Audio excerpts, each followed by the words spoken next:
जय श्री श्याम, हारे के सहारे की जय हो, लख दातार की जय हो।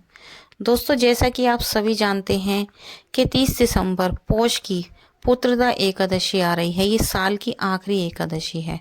दोस्तों, पुत्रदा एकादशी का नाम सुनकर आप समझ ही गए होंगे कि ये कौन सी एकादशी है और किस लिए इसको माना जाता है, किस लिए इस एकादशी का व्रत किया जाता है।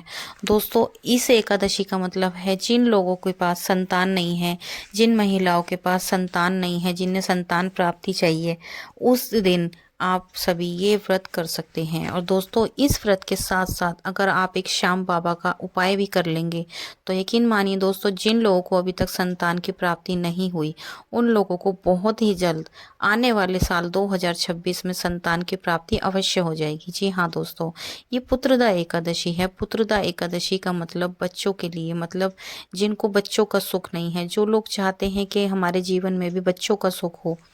दोस्तों, आज मैं आप लोगों को बताऊंगी, सबसे पहले आपको बताऊंगी कि इस एकादशी का व्रत आपको किस तरीके से करना है, किस विधि विधान से करना है।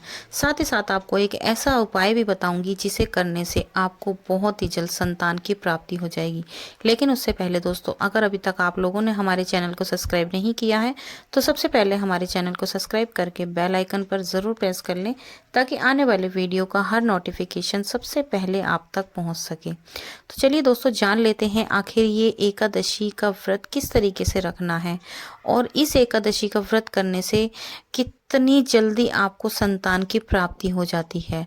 तो चलिए दोस्तों, जान लेते हैं। ये व्रत आपकी बार साल का आखिरी व्रत है, पौष के महीने का आखिरी व्रत है। ये पुत्रदा एकादशी ये 30 दिसंबर को पड़ रहा है। दोस्तों, जिन जिन लोगों को अभी तक संतान का सुख प्राप्त नहीं हुआ, जो भी लोग चाहते हैं कि उनको संतान का सुख मिले, देखिए इसे, क्योंकि संतान के बिना जीवन अधूरा है। हर इंसान चाहता है कि उनकी ज़िंदगी में सुख हो संतान का।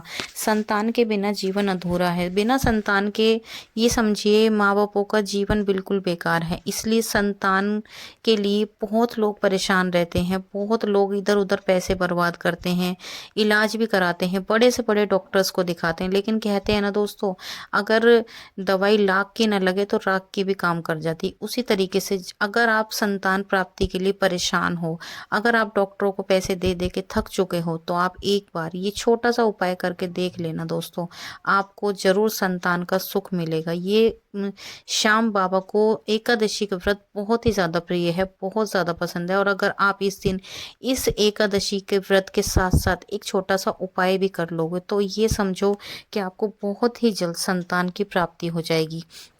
तो दोस्तों, आज मैं आपको बता दूं कि अगर आप चाहें तो आप पूरे साल के व्रत रख सकते हैं, लेकिन अगर आप चाहते हो सिर्फ आपको संतान के लिए व्रत रखना है, आपको स्पेशल संतान प्राप्ति के लिए रखना है, तो आप पुत्रदा एकादशी का ये व्रत रख सकते हैं। साल में 2 एकादशी आती हैं, एक सावन की पुत्रदा एकादशी आती है, ये पौष की पुत्रदा एकादशी है।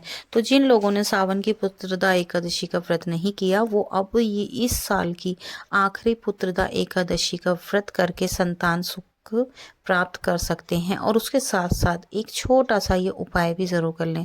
दोस्तों, अगर आप लोगों को वीडियो पसंद आए तो वीडियो को शेयर करें, ताकि और लोगों तक ये वीडियो पहुंचे। जो भी महिला परेशान है, जो भी लोग परेशान हैं संतान के लिए, ताकि उनको भी संतान का सुख प्राप्त हो सके। तो चलिए जान लेते हैं दोस्तों। देखिए, व्रत करना है आपको, आप सभी लोग जानते हैं एकादशी का व्रत किस तरह से किया जाता है। सुबह उठ के आपको स्नान आदि करना है, अपने घर के काम से फ्री होकर स्नान आदि करके श्याम बाबा के सामने देसी घी का आपको दिया जलाना है, उनकी पूजा करनी है, फूलों से उनका श्रृंगार करना है, उनको कच्चे दूध का आपको भोग लगा देना है। पूरे दिन आपको निर्जला व्रत करना है और शाम को फलाहार से ही आपको अपना व्रत संपन्न करना है। तो ये तो हो गया पुत्रदा एकादशी का व्रत आपको कैसा करना है, और अगले दिन आप इसका पारण कर लें। ठीक है, अब चलिए जान लेते हैं कि आखिर उपाय क्या है, आपको उपाय कैसे करना है।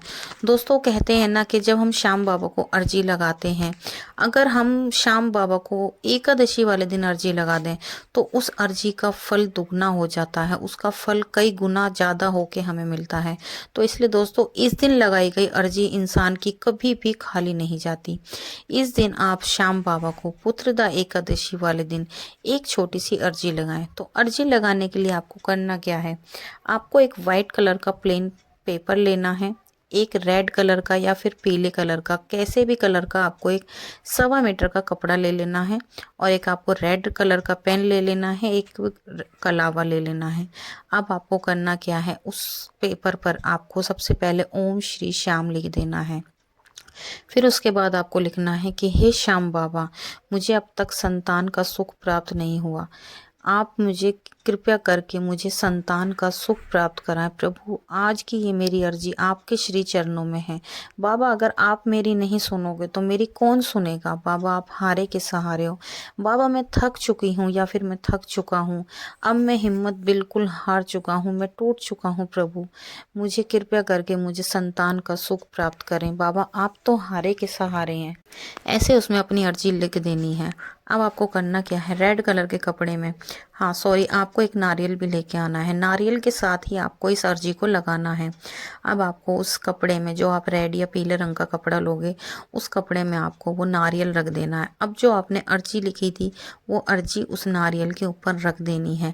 अपनी इच्छा के अनुसार 11 रुपये, 21 रुपये, 51, 101, 501, जो भी आप पे बनता है वो दक्षिणा उसमें रख दें। रखने के बाद उसको कलावे से बांध दें। आपको कितनी गांठें बांधनी है, आपको उसमें 9 गांठें बांधनी है। जी हाँ दोस्तों, आपको 9 गांठें बांधनी है उसमें। 9 गांठों का मतलब है 9 महीने बाद आपको संतान की प्राप्ति होनी। बाबा श्याम की कृपा से 9 महीने में आपको संतान की प्राप्ति हो जाए, इसलिए आपको उसमें 9 गांठें लगा देनी है ताकि जल्द से जल्द आपको संतान की प्राप्ति हो सके। अब आपको करना क्या है, ये अर्जी वाला नारियल अपने घर के आसपास किसी भी श्याम मंदिर में रखाएं। अगर आपके घर के आसपास कहीं भी श्याम मंदिर नहीं है तो आप अपने घर के आसपास कहीं भगवान श्री कृष्ण का मंदिर होगा वहाँ पर जाके रखाएं। अगर आपको श्याम बाबा का मंदिर भी नहीं मिल रहा, भगवान श्री कृष्ण का मंदिर भी नहीं मिल रहा, तो आप एक काम कीजिए, उस अर्जी को अपने घर के अंदर ही रख लीजिए। आप देखना दोस्तों, बहुत ही जल्द आपको खुशखबरी मिलेगी। और जिस दिन आपको संतान का सुख प्राप्त हो जाए, जब आपके गोद में आपकी संतान आ जाए, उस दिन अपनी संतान को अपने साथ ले जाकर और उस अर्जी को, जो आपने श्याम बाबा को अर्जी लगाई थी, उस अर्जी को श्याम बाबा को जाकर बाबा को वहीं पर धन्यवाद बोलकर आएँ और वहीं पर वो अर्जी रखाएं और साथ ही साथ अपनी संतान का भी माथा टिका के लाएं। दोस्तों, ये उपाय बहुत ही असरदार उपाय है, बहुत साधारण सा उपाय है, एक तरह का ही समझ लो, ये आप उपाय समझ लो, वरना ये एक ऐसी अर्जी है, ये खास संतान के लिए अर्जी है। तो आप 30 दिसंबर को ये मौका बिल्कुल भी अपने हाथों से ना जाने दें। 30 दिसंबर वाले दिन आप संतान के लिए बाबा श्याम को इस तरह